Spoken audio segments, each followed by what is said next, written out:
Відновлення територіальної цілісності України в рамках її міжнародно визнаних кордонів, включаючи Автономну Республіку Крим та місто Севастополь, є питанням збереження і майбутнього української держави. Як вкрай важливим і визначальним для майбутнього української держави є визначення статусу Криму як кримсько-татарської національно-територіальної автономії у складі України, яке слід терміново закріпити в Конституції України. Прийміть щирі вітання з нагоди одного з найважливіших свят в нашій державі – Дня Конституции Украины.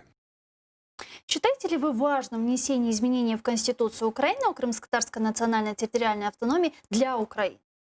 Во-первых, нет консенсуса вокруг этого вопроса. Необходимо понимать, что ряд политических сил будут категорически против подобных инициатив.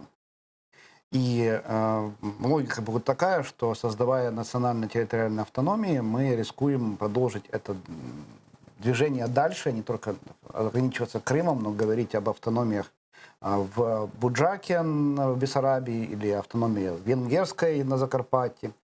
В этом есть определенная логика. С другой стороны, необходимо понимать, что эти территории находятся в Украине, они не оккупированы.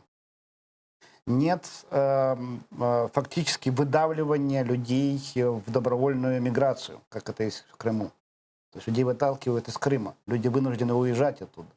Это в первую очередь относится к крымско-татарскому. Ну, это такая гибридная депортация. Да, действительно, это гибридная депортация. Поэтому ситуация с Крымом, она отличается. И идея национально-территориальной автономии в Крыму, именно татарская, она отличается от идеи других национальных автономий на территории Основной Украины. фактор – это наличие там коренного автохтонного народа крымско-татарского, а у нас их в Украине 3. Ну, если мы говорим о венграх, венгры тоже будут говорить, что они автохтонное население на Закарпатье, что они там были, столько же, сколько были славяне. Румыны будут говорить, что они автохтоны на территории Бессарабии, потому что это была клавиша Дакия и так далее. То есть каждый будет говорить о том, что он автохтон. Но, снова-таки, если мы говорим о политическом вопросе, закрепление в Конституции национально-территориальной автономии Крым, татарской автономии, мы должны исходить из того, что это вопрос о оккупации, это вопрос политическое декларирование, это вопрос признания за крымско-татарским народом права на самоопределение и государственность.